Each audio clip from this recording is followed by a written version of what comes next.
Kje je model? Kje? Slišal sem ga. Grem kele. Pozdravljeni, moje ime je Vid.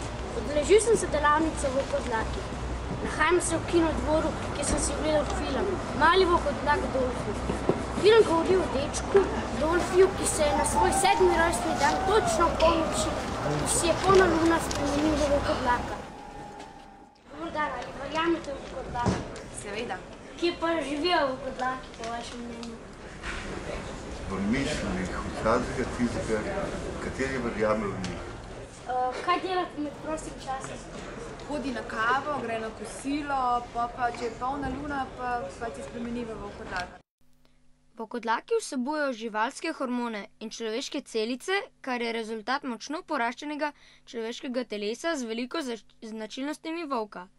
Volkodlak prenaša virus, ki ostane na zobeh, ob ugrizu se prenese v žrtvin DNK, ki pa povzroči spreminjanje DNK-ja v človekovi celici. Pogovarjali smo se z mitologinjo doktorico Simono Klaus, ki nam je odgovorila na nekaj vprašanj o volkodlakih. A ima izgled volkodlaka kakšen ključen pomen v filmih in nasploh? Se vam kaj zdi? Ja, definitivno ga ima. Da je volkodlak neko mistično, zelo škodljivo bitje za ljudi. Kaj pa delajo, na primer, med prostim cajtom? Živijo normalno življenje, mogoče so majčkeno bolj zlobni ali pa hudobni, ampak nič kaj hujšega.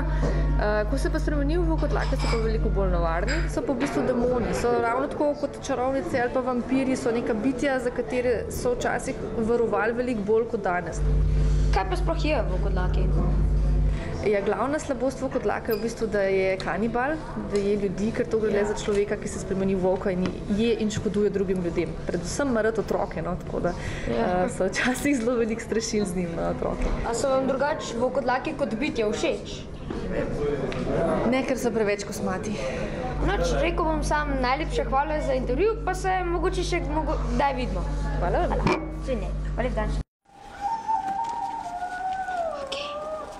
O volkodlakih smo izvedeli marsikaj. Se vidimo ob naslednji polni luni!